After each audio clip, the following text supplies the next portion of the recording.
వందనాలండి. చిన్న ప్రార్థనతో ఈ సమాప్తము అనే దాన్ని మనం ధ్యానించుకుందాం. కన్నుసుకుంటా ప్రార్థన చేసుకుందాం. మహాపరిశుద్ధుల మహాగణ గొప్పగా ఎంత గొప్ప సమయమున, ఇంత గొప్ప శుక్రవారమున దేవ మమ్మల్ని అందరినీ ఏకరీతిగా కూడి వచ్చేలాగా మనకు సహాయం చేసినందుకు తండ్రి ప్రభ, ఎంతోమంది దేవ మరి ఉద్యోగం చేస్తూ ఉండగా దేవ పర్మిషన్స్ తీసుకుని లీవ్స్ అప్లై చేసుకుని ప్రభ దేవ ఈ శుక్రవారమున వీటితో ప్రభా దేవ మీ మందిరంలో మిమ్మల్ని ఆరాధించాలి, శిలువపై పలికిన 7 మాటలు ధ్యానించాలి అని వాళ్ళ ఆశను బట్టి మీకు స్తోత్రం చెల్లిస్తూ అయ్యా మరి ధ్యానించిన మరి 5 మాటలు బట్టి ప్రభా మీకు వందనాలు దేవ. ఈ 6వ మాటలు కూడా మాకు స్పష్టంగా సూటిగా మాట్లాడమని, ఈ సమాప్తం ఏం చెప్తుందో అది మేము తెలుసుకునే విధంగా ఎందుకు మీరు శిలువపై సమాప్తమని పలికి ఉన్నారో దాన్ని సూటిగా స్పష్టంగా ప్రభా మేము ధ్యానించే విధంగా మాకు సహాయం చేయమని నగర దేశం మౌలో ఈ చివరి సమర్పిస్తున్నాము. 5 మాటలు అయిపోయాయి. 5 మాటలు అయినప్పటికీ మనం ఆరిపోయాం. అయితే ఇక్కడ 3వ మాట పాస్టర్ గారు చెప్పినప్పుడే, అంత ఎక్స్ప్లెనేషన్ ఇచ్చినప్పుడే ఆల్మోస్ట్ అయిపోయింది. ఇక ఇక ఇక మధ్యాహ్నం 2:30 అయిపోయినప్పుడే మనం ఇంతలాగా మనం అలసిపోయాము అంటే మార్నింగ్ 6 o'clock నుండి ఆఫ్టర్నూన్ 3 o'clock వరకు జరిగిన సంఘటనలు యేసు ప్రభు వారికి మనకందరికీ తెలుసు. మరి అది ఎంత గొప్ప శ్రమో అది మనం ధ్యానించుకుందాం. అయితే ఒక్కసారి మీ శ్రమను దృష్టిలో పెట్టుకొని యేసయ్య శ్రమను కూడా ధ్యానించుకుందాం, తొందరగా ముగించేసుకుందాం. సో ముఖ్యంగా ఇప్పుడు నేను చెప్పాలనుకున్నానంటే సమాప్తము. ఈ సమాప్తము ఇప్పుడు మనం ధ్యానించుకున్న ప్రతి ఒక్క మాటకి టైటిల్ పెట్టాలి అంటే ఎగ్జాంపుల్ యేసు వీరేం చేసి వీళ్ళెవరు గురించి క్షమించండి అని అంటే అది క్షమాపణ. అలాగా ఇప్పుడు ఈ మాటకి మనం సమాప్తము అని చెప్పుకున్నామంటే దీనికి మనం టైటిల్ పెట్టుకోవాలి అంటే విజయ వాక్కు అని పెట్టుకోవచ్చు. ఎందుకు విజయ వాక్కు అని మనం అంటున్నాము అనేది ముందు వెళ్తూ ఉండగా మనం ధ్యానించుకుందాం. అయితే ఇదే గ్రీకు భాషలో సమాప్తము అన్నదాన్ని టెట్లెస్టై అని అంటారు. టెట్లెస్టై అనగా నెరవేరుట, ముగించుట, సమాప్తము అని అర్థం. అయితే ఏది నెరవేరింది, ఏది ముగించబడింది, ఏది సమాప్తమైంది అనేది మనం చూద్దాం. యోహాను సువార్త 19వ అధ్యాయం 30వ వచనం. ఇదే సమాప్తమైనదని చెప్పి తల వంచి ఆత్మను అప్పగించెను. ఆ దినము సిద్ధపరచు దినము. చాలు సమాప్తమైనదని ఆత్మ, సమాప్తమైనది మనకు కావాలి. అయితే ఇక్కడ సమాప్తము అనే మాట యేసు ప్రభుల వారి నోటి మీద పలికిన తర్వాత అక్కడున్న రోమా సైనికులు కానీ, ఆయనని ఎవరైతే అపహాస్యం చేస్తూ ఉన్న మనుషులు కానీ ఆయన చనిపోవడం కావాలి ఆ మనుషులకి. సో ఏది సమాప్తమా అని చెప్పేసి అయినప్పుడు కూడా అది ఎవరు ఏలిని పిలుస్తున్నారు, చూద్దాం రక్షిస్తాడో లేదో అని ఆయన అపహసించే మనుషులు కానీ, సాతాను అనుచరులు కానీ వాళ్ళు ఏమనుకుంటారంటే ఈయన పని అయిపోయింది అని చెప్పేసి వాళ్ళు అనుకుంటున్నారు. కానీ ఆయన పని అక్కడతోనే మొదలయ్యింది, మనల్ని రక్షణలోకి నడిపించడంలో. అయితే ఆయన ఇప్పుడు మనం మనుషులం, నార్మల్గా మనకి మరణం దగ్గరగా ఉన్నట్టే మనం ఏం చేస్తాం, బాధపడుతూ ముగించేసుకుంటాం మన జీవితాన్ని. కానీ ఆయన విజయోత్సవంతో పలికిన మాట సమాప్తము. ఎందుకనగా అదే మనకి ఆయనకి డిఫరెన్స్. మనిషి అనేవాడు ఇప్పుడు ఎలిజబెత్ రాణి ఉందంటే మీకు అందరికి తెలుసు. సో ఎలిజబెత్ రాణి ఆమె జీవితంలో ఎన్నో శిఖరాలని అవరోధించింది. కానీ చివరి క్షణంలో ఆమె చెలికత్త దగ్గర ఆమె పలికిన మాట, నీ జీవితంలో ఎన్నో చూశాను కానీ రేపు నాకు మరణం వస్తుందని నన్ను బాధపెడుతుంది ఆ తలంపే అని చెప్పేసాను. కానీ ఈయన ఎందుకు భూలోకానికి వచ్చాడని తెలుసు, ఏం చెయ్యాలని తెలుసు, ఇప్పుడు ఏం జరగబోతుంది అని తెలుసు, నా మరణం ఇక్కడ తథ్యమైందని తెలుసు, చనిపోతున్నామని తెలుసు. కానీ అయినప్పటికీ ఆయన సమాప్తమైనదని పలికి ఆయన చెప్పిన ఆయన విజయోత్సవంతో అని చెప్పాడు. అదే మనిషికి ఆయన యేసు ప్రభు మరణానికి అదే తేడా. విజయంతో మనం లూకా సువార్త 23వ అధ్యాయంలో మనం చూస్తే అక్కడ ఉంటుంది, గొప్ప శబ్దముతో కేక వేసి. ఆయన విజయోత్సవంతో పలికిన మాట ఇది సమాప్తము. ఆ తర్వాతే వెంటనే తన తండ్రికి ఆత్మను అప్పగిస్తాడు. అయితే ఇక్కడ మనకి ఏది సమాప్తమైనది అన్నది మనం ధ్యానించుకుంటాం. మొట్టమొదటగా ఆయన శారీరక శ్రమ సమాప్తమైంది. ఆయన శారీరక శ్రమ మనం చెప్పాలి అంటే ఏ నాలుక వివరించలేదు, ఏ కలము రాయలేదు. ఆ బాధ, ఆ మానసిక వేదన ముందు రోజు మనం చూస్తాం గెట్సెమనే తోటలో. ఆ తోటలో ఉన్నప్పుడు ఆయన ఆతురతగా ప్రార్థన చేయగా ఆయన చెమట బిందువు రక్తం వలె మారింది అని చెప్పేసి. అది ఎంత వేదన అంటే అది చెప్పలేని వేదన. అది మానసిక శారీరక వేదనలో ఆయన సహించి ఉన్నాడు. అయితే మనం మామూలుగా ఏం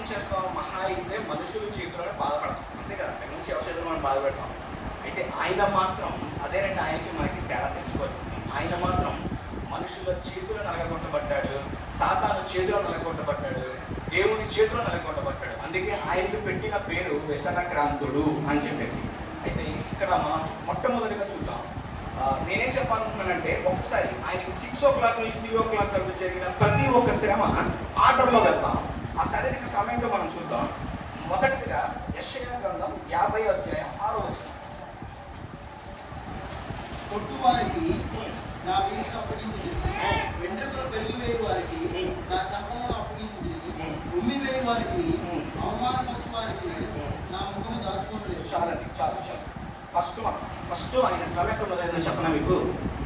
ఆయన అక్కడ ప్రద్యుమ్నమాయ అనే అధికార భవనంలో, అది మార్కు సువార్త ఉంటుంది, అధికార భవనంలో ఉన్నప్పుడు కొరడాతో వీపుపై కొట్టినప్పుడు లోతైన గాయం జరిగింది. అక్కడ ఆయన శ్రమ మొదలవుతుంది. ద ఫస్ట్ దెబ్బ అది. అక్కడ మొదలైన తర్వాత ముళ్ళ కిరీటాన్ని పెట్టి ఆయన తలపై కొడతారు. ఇది సెకండ్ దెబ్బ. కొట్టిన తర్వాత దాన్ని గుచ్చుతారు. గుచ్చినప్పుడు రక్తము ముఖం మీద ప్రవాసిస్తూ ఉంటుంది. ఆ తర్వాత ఏం చేశారు? ముఖంపై కొట్టి ఉమ్ము వేసి అభ్యసించాడు. సో ఇక్కడ ఆ కొట్టినప్పుడు కూడా బైబిల్ పండితుల ప్రకారం చెప్పేది ఏంటంటే, ముక్కు పగలటం అనటం, ఏ ఎముక విరగలేదు, లేఖనము బట్టి ఏ ఎముక విరగలేదు. అయితే ముక్కులు కానీ ఆ తర్వాత ఆయన గడ్డాన్ని వాళ్ళ చేతులతో ఆయన గడ్డాన్ని చీల్చుతారు. సో ఇక్కడ మొహం మీద జరిగిన గాయాలు, ముక్కు మీద, గడ్డం మీద జరిగిన గాయాలు, and at the same time ముళ్ళ కిరీటము తల మీద కూర్చున్నప్పుడు ఆ ముళ్ళు కూడా చిన్న ముళ్ళు కాదు, చాలా చాలా పొలైనది, చాలా పెద్దది. అది కూర్చున్నప్పుడు వచ్చిన ముఖము మీద పడిన రక్తం. సో ఇది జరిగిన దానిని బట్టి యెషయా గ్రంథం ఏం చెప్తుందో ఇప్పుడు మనం చూద్దాం. 52వ అధ్యాయం 14వ వచనం. మనిషి రూపము కంటే అతని రూపమును, నర రూపము కంటే అతని రూపమును చాలా వికారమని చాలా మంది ఏలాగిస్తున్నారు. చాలు. ఇక్కడ ఏం చెప్పారు? సింపుల్గా, మనిషి రూపము కంటేనో నర రూపము కంటేనో వికారమైందంట. అసలు యేసే ఎవరండి? The handsome guy. అసలు ఎప్పుడో ఆయన ముందు నిలబడలేడు, అంత హ్యాండ్సమ్ గాయ్. బట్ ఇక్కడ చూసారా ఏం చెప్తుంది యెషయా గ్రంథం? ఆయన చేసిన ఈ 3, కొరడాతో కొట్టడం, ముళ్ళ కిరీటంతో కొట్టడం, ఆయన మొహం మీద కొట్టడం, నువ్వు వేయటం, ఆ గడ్డాన్ని చీల్చడం, ఎన్నింటిని దాన్ని బట్టి వాళ్ళు ఎంత the passion of the Christ చూసిన వాళ్ళు అది జస్ట్ టీజర్. ఆయన 6 గంటల నుంచి 3 గంటల వరకు పొందిన శ్రమ అది జస్ట్ టీజర్ మాత్రమే. అది మనం రియల్గా అయితే అది ఆయనకు మాత్రమే తెలుసు. అక్కడ ఉన్న జనాలు చూసిన వాళ్ళు, ఆ రోమా సైనికులు విధించిన వాళ్ళకు మాత్రమే తెలుసు. బట్ మనం సినిమాలు చూసింది జస్ట్ టీజర్ మాత్రమే. అయితే ఆయన ఆ విధంగా. ఆ తర్వాత ఇది 3 చూసాం. ఆ తర్వాత లూకా సువార్త 23:33 చదవండి.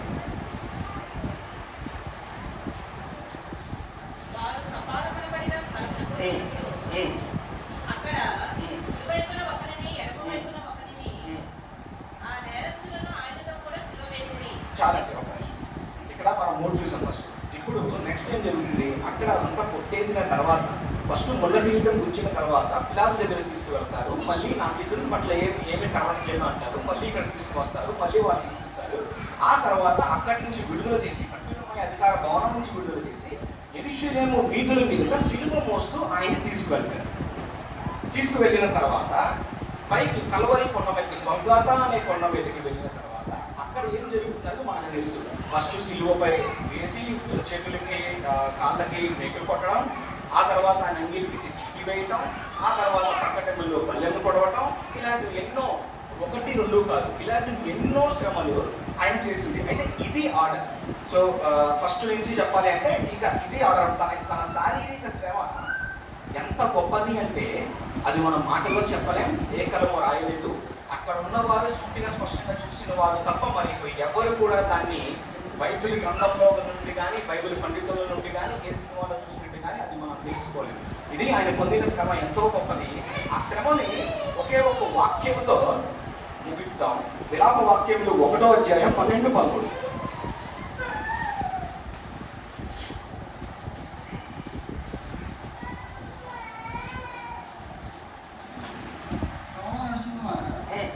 ఇలా జరుగుతూ చూడగా చూడలేదా? యెహోవా తన ప్రచండ గొప్పతనమున నాకు కలగజేసిన శ్రమ వంటి శ్రమ మరి ఎవరికైనాను కలిగినదో లేదో మీరు నిదానించి చూడండి. చాలండి, చాలు చాలు చాలు. చూసారా, ఇక్కడ విలాప వాక్యంలో ఒకే ఒక్క మాట ఆయన పొందిన శారీరక శ్రమల గురించి వివరంగా చెప్పింది. ఆ రోజున ఆయన కోపం, ఆయనకి ఆయన తండ్రి ఇచ్చిన శ్రమ ఏ మనిషికి అంతకు ముందు కలగలేదు, ఆ తర్వాత కలగలేదు. ఎన్నో గొప్ప పాపములు చేసిన దావీదైనా అంతకు ముందు పలానా వ్యక్తులైనా సరే ఆయన ఎంతో గొప్పగా కాపాడాడు. కానీ కేవలం యేసు ప్రభువు వారి మీద ఉన్న ఆయన చిత్త ప్రకారంగా లేఖనాల బట్టి జరగవలసిన దానిని బట్టి ఆయన అప్పగించేశాడు, సాతాను కూడా అప్పగించేశాడు. దాన్ని బట్టి ఆయన జరిగిన శారీరక శ్రమ ఇంత కాదు. ఆ విధంగా ఆయన శారీరక శ్రమ అక్కడితో ముగిసింది. ఇప్పుడు రెండోదిగా ఏమి ముగిసిందో మనం చూద్దాం. తండ్రి అప్పగించిన పని సమాప్తమైనది. యోహాను సువార్త 4:34.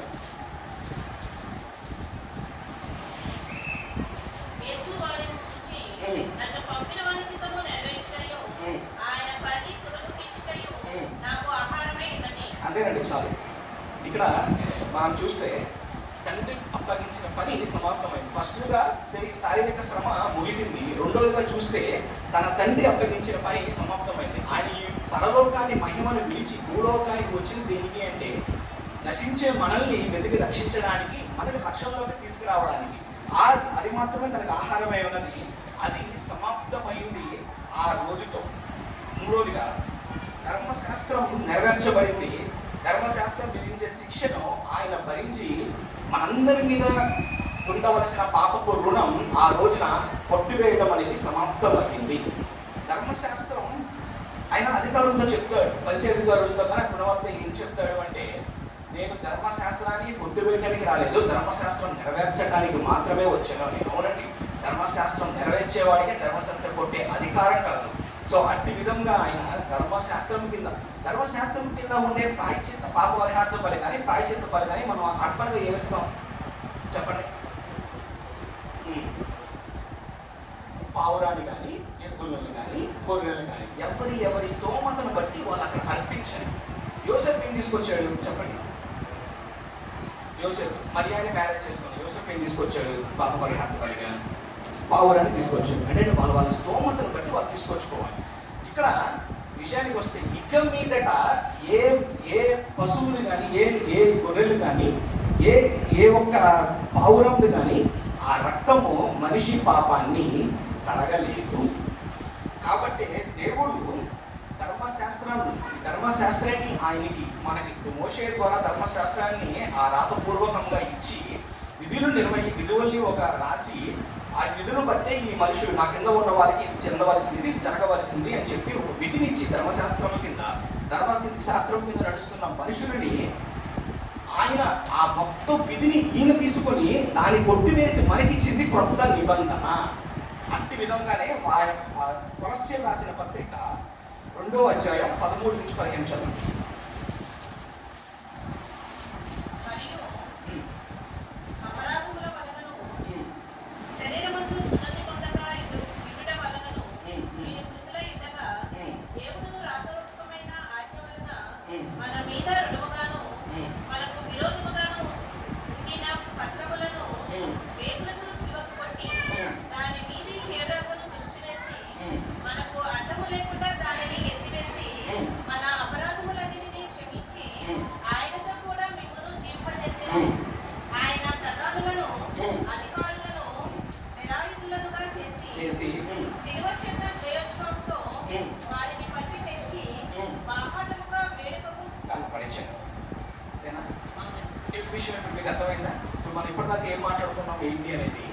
ధర్మశాస్త్రం కింద ఉండే మనము ఆ రోజున రాతపూర్వకంగా విధించిన విధులు కానీ, దాని ప్రకారంగా మనం విధించబడవలసిన శిక్షణ కానీ ఆ రోజున కొట్టివేయబడింది. ప్రధానులను, అధికారులను, పరిశీలనను, సుందరులను, శాస్త్రులను ప్రతి ఒక్కరిని కూడా మీరు నిరపరాధులుగా చేసి ఆయన రక్తముతో మనల్ని నీతిమంతులుగా చేసిన రోజు అది. ఆ రోజు ఆ ధర్మశాస్త్రం కింద ఉండే మనము ఆ రోజుతో సమాప్తమయ్యి కొత్త నిబంధన తెరపడింది. ఆ విధంగా అది జరిగింది.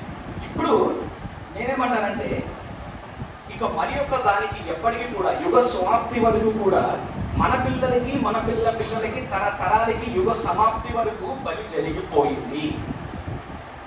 ఒక్క ఒక్కసారి సిలువపై వేయబడవలసింది ఒక్కసారి మాత్రమే, అదే దేవుని ప్రణాళిక అంతే.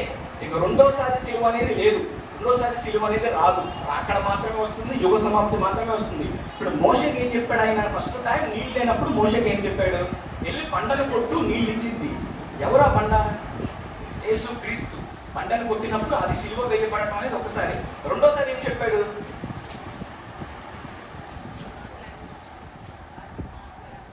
మాట్లాడమని, కొట్టమని చెప్పాడా?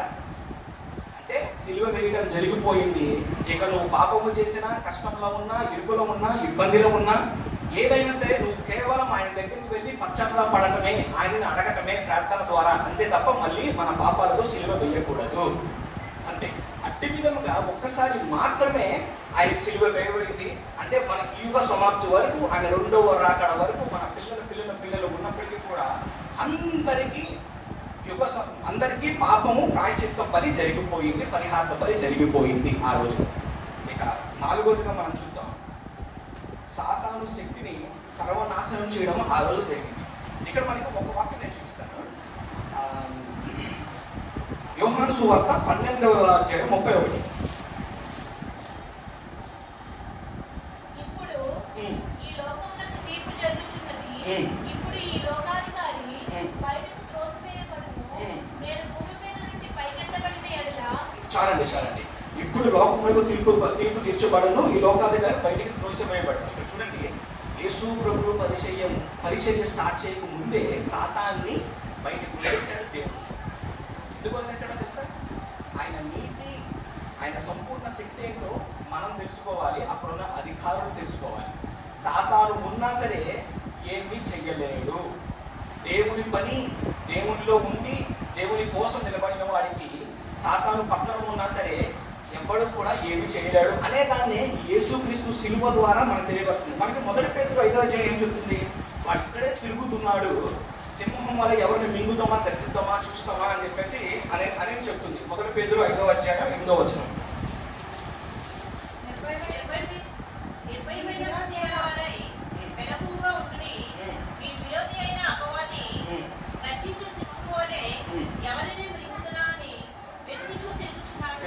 చాలండి.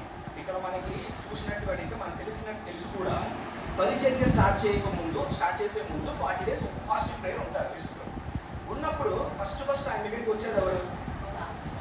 ఆయన ఇంకా మనుషులు కలవడు, ఓన్లీ తండ్రితోనే మాట్లాడుకుంటాడు. ఉన్నప్పుడు ఫస్ట్ టైం ఆయన దగ్గరికి వచ్చేది ఎవరు? సాతాను. ఈ సాతాను పని ఏంటంటే, ఎక్కడ దేవుడి పని జరుగుతుందో అది జరగనివ్వకూడదు, ఎక్కడ వీళ్ళు దేవుళ్ళో ఉన్నారో ఆ దేవుళ్ళో వీళ్ళు ఉండనివ్వకూడదు. ఏమన్నా ఇప్పుడు సాతాను ఏం చేస్తాడు? ఇప్పుడు మన మూవీకి వెళ్ళాలని క్యాబ్ బుక్ చెప్పండి చేయదు కదా, ఏం చేస్తాడు? ఆలోచనిస్తాడు. ఏం ఆలోచిస్తాడు? మందిరానికి పదా ఐపీఎల్ మ్యాచ్ వస్తుంది, పదా థియేటర్ ఆలోచనే వాడి చేతిలో మనం పెట్టకూడదు. ఆలోచన వాడి చేతిలో మనం పెట్టాము అంటే అక్కడే మన పతనం మొదలవుతుంది. వాడు చేయగలిగేది ఇదే. వాడితో మనం క్యాబ్ బుక్ చేసో, లేదంటే మనం సినిమా టికెట్లు బుక్ చేసో, ఐపీఎల్ దానికి టీవీ కనెక్షన్ ఇచ్చో చూడమని చేయడు. కేవలం మనకు ఆలోచన ఇస్తాడు, అక్కడ ఎందుకు, ఇక్కడికి వెళ్దాం కదా అని. అలాగే యేసు ప్రభువు వారు కూడా సలహా ఇస్తున్నాడు, నువ్వు ఇది చేయి, నేను అది చేస్తా, నువ్వు ఇది చేయి, నేను ఇలా నిలబెడతా అని చెప్పేసి. సరే, అంతెందుకు ఆదాము హవ్వకి ఏం చేశాడు? పండు పోషించాడా? చేతిలో చెప్పాడు, ఇగో ఇది తింటాడు కదా, ఇల్లు తినద్దంటాడు. అంటే మీకు మొత్తం తెలుసుకోవాలి, ఒక శక్తులు వచ్చేస్తే మీకు జ్ఞానం వచ్చేసింది అని చెప్పేసి వీళ్ళు ఆలోచించుకోవాల్సింది మనం. అందుకే మన ఆలోచన ఎప్పుడు దేవుని మీద ఉండాలి. అలా ఉన్నప్పుడు సాతాను ఆలోచన మనం చేయాలి. అదే విధంగా ఏంటంటే, కేవలం సాతాను శక్తిని ఆ రోజున సర్వనాశనం చేసిన రోజు యేసుక్రీస్తు మూలముగా తప్ప మరి ఎవరి ద్వారా కూడా సాతాని క్రియల్ని కానీ సోదరులు కానీ మనం జయించలేం అనే దానినే ఆ సిలువ యాగం ద్వారా మనకు దేవుడు ప్రేరేపరిచాడు. ఇక చివరిగా మనం చూసి చేసుకుందాం. మత్తయి సువార్త 27:50.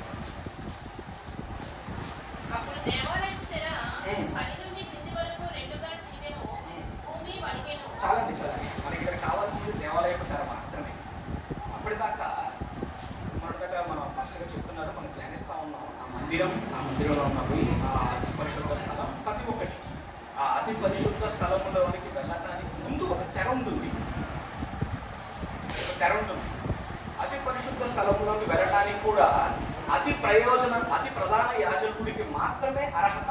మరి ఇంకో ఎవరు కూడా ఆ అతి పరిశుద్ధ స్థలంలో కాలు పెట్టకూడదు.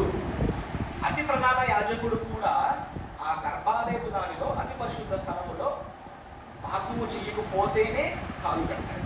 పాపము చేసి అర్పించడానికి లోపలికి వెళితే అతడు నిర్దోషి అయితే బయటికి వస్తాడు, నిర్దోషి కాకపోతే అక్కడికక్కడే మరణిస్తాడు. అందుకని ఇక్కడ చాలా మంది తెలుసున్నది చూపడ్డాడు. అతి ప్రధాన యాజకుడికి ఆ రోజున సమయం బలం అర్పించడానికి వచ్చిన రోజున తాడు కట్టి ఆ తాడుకి గంట కట్టి పంపిస్తారు. ఎందుకంటే నిర్దోష దోష అని దేవుడికి తెలుసు, ప్రజలకు తెలియదు. ఇతను చెప్పలేడు నేను నిర్దోషం కాదు అని పంపించమాకంటా అని చెప్పి. సో పంపించడానికి వెళ్ళినప్పుడు ఆయన గంటతో శబ్దం చేస్తే ఉన్నాను, గంటతో శబ్దం చేయకపోతే అయిపోయాను. సో అంత పరిశుద్ధ స్థలానికి అప్పటిదాకా మూసివేయబడింది. దేనివల్ల మూసివేయబడింది అని అంటే ఆ రోజున ఆదాము హవ్వ చేసిన పాపం వల్ల మూసివేయబడింది. ఈ రోజున ఈయన చేసిన శిలువ యాగము ద్వారా తెరవబడింది. ఇప్పుడు మనందరికీ కూడా ఆ రోజున ఏదైనా రాజ్యం పోగొట్టుకున్నాం, ఈ రోజున పరలోక రాజ్యం ఏర్పరచబడింది యేసుక్రీస్తు శిలువ యాగము ద్వారా.